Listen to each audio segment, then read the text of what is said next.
Hi everyone. So today we are going to start with chapter number 2, International Organizations and Conventions. So we'll do the main parts that are required for your exams, and we are not going to cover the whole chapter in it. So just remember the year when was the Paris Convention signed. It was signed on 1919. Then comes the very important, the most important convention, that was the Chicago Convention. Remember, it had 96 articles and it was signed on 7th December 1944. Also, you need to learn that India ratified this convention.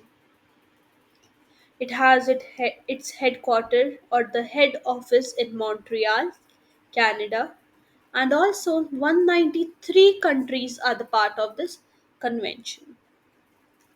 Then some of the articles they are given below, so we'll discuss the main ones.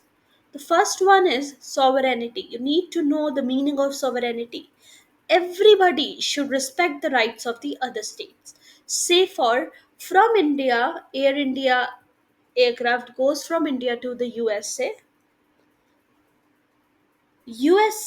people, they'll have to respect the right of India, and India wants they need to respect the rights of the USA. Every state should respect the rights of the other state. In the second article, territory, we know now what is sovereignty. What is suzerainty? It is the right of the country to partially control the other country. Then the protection or mandate of such state. Civil and state aircraft, we know without authorization by special agreement, no state aircraft can fly over the territory of the another state. Then is the misuse of civil aviation. Each contracting state agrees that they will not misuse not to use the civil aviation for any purposes which are inconsistent with the aims of the convention. The flight over the territory of contracting state, right of the non-scheduled flight. We need special permission for such flight. Scheduled air services, no scheduled international air services, they may be operated over or into the territory of contracting state except when they have a special permission or other authorization of that state, and also in accordance with the terms of such permission or authorization. Cabotage, the question comes about cabotage. Each contracting state shall have the right to refuse the permission to the aircraft of some other contracting state to take on its territories passengers, the mail or cargo, for remuneration, and this time for another point within the territory. In simple word, it means domestic air services. बाहर की flight कभी किसी दूसरी country में they cannot fly domestically for remunerative purposes except for some emergency. We know there are some pilotless aircraft. No such aircraft shall be flown over the territory of contracting state without a special authorization by that particular state. We are well aware with the prohibited areas. Landing at custom airports. So the international flights, like a flight from USA to India, it will land at some airport where the persons will be checked for the custom duties and they'll have to pay if they are required to. Applicability of air regulations. All the aircraft they must be treated well, equal, while operating from territory or into the territory of a particular nation, and irrespective of the nationality of the aircraft. Prevention of spread of disease. Now, every contracting state they agree to take some effective measures so as to prevent the spread of the disease by the means of air navigation of some diseases such as cholera, typhus, and some other communicable diseases from time to time. Airport and similar charges, no need to do. Search of aircraft, not required. There is the nationality of aircraft. Aircraft, it must have the nationality of the state in which it is registered. Dual registration. Remember, no aircraft can be validly registered in more than one contracting state. Although the registration, it can be changed from one state to another. Remember, the word state here does not represent a state in some particular country, but the different countries which are the binding members for the Chicago Convention. National laws governing registration. Okay, so if there is some registration or the transfer of the registration of the aircraft in any of the contracting states, it shall be according to the rules and regulations and the laws. In the display of marks, every aircraft which is engaged in some international air navigation, it shall properly bear its appropriate nationality and registration marks. Report of registration. The registering state, whichever is the state, it must report to ICAO, which reveals the data about the ownership and also the control of the aircraft which it is registering. Then, the conditions to be fulfilled with respect to the aircraft. We must remember what all documents we need to carry in the aircraft. So the certificate of airworthiness, the registration certificate, appropriate personal licenses for each members of the crew, the journey logbook, and if it has been equipped with radio apparatus, the radio station license is required.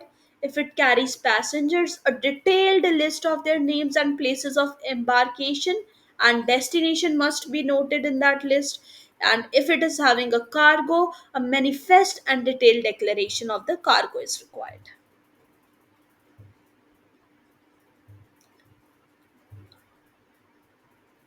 International standard and recommended practices. Adoption of international standards and procedures. Each contracting state must adopt them. Departure from international standard and procedures. In case some contracting state it finds that certain rule or the standard or recommended practices is impracticable to be followed in their area or their state, such countries they will have to give the notice to the council within 60 days of the adoption, and this should be in one of the working languages of the ICAO, International Civil Aviation Organization. What is ICAO? It is an independent and autonomous agency having a constituency status in the UNO, United Nations Organization. Name and composition.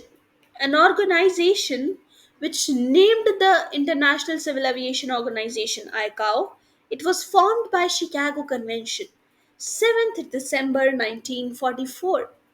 It is made up of some assembly, then a council, and such bodies as it is necessary. What is the objectives of ICAO? What are the objectives? It ensures the safe and orderly growth of international civil aviation, encourages the art of aircraft designs, the operations for peaceful purposes, development of the airways, the airports, air navigational facilities for international aviation. Then it meets the need of the people for safe, regular, efficient conduct of air transport, prevents economic waste, ensures the right of contracting states that they are fully respected, and every contracting state it has a fair opportunity to operate international airlines, no discrimination between the contracting states, safety of the flight the major part, and it helps in the general development of all the aspects of international civil aviation or aeronautics.